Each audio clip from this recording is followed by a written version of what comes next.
Step 1.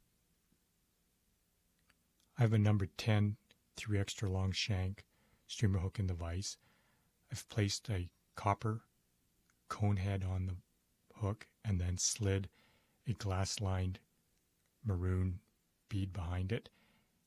I'm using 6/0 black tying thread to lock the beads in place and lay a foundation for the fly. Step 2. I'm going to take a small pinch of maroon mohair dubbing to form the tail of this fly. How long do you want the tail in relationship to the hook? It should be about the length of the hook shank. So I've tied it in just at the start of the bend of the hook, and then we'll trim off the excess. Step 3. We'll now take the tying thread and form a dubbing loop right at the base of the tail, and then winding the tying thread forward.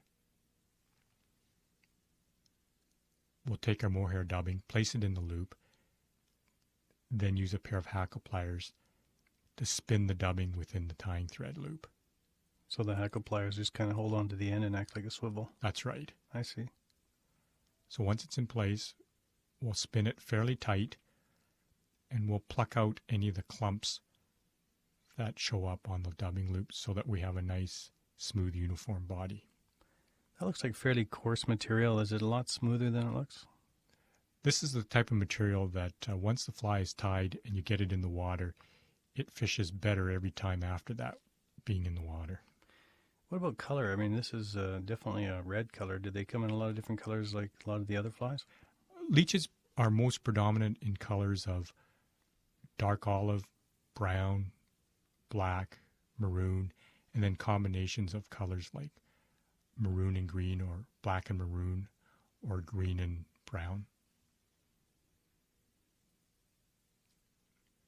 Step 4.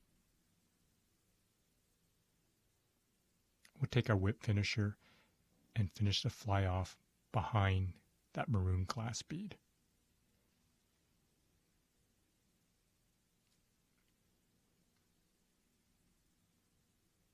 Step 5.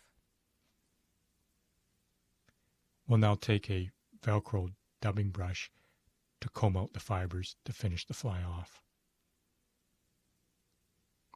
Makes it look like it's going in the same direction. That's right. Here we have the finished maroon Ruby Eyed Leech. How big do these get? Well, fully extended leeches can be 7 to 8 inches in length. They're big.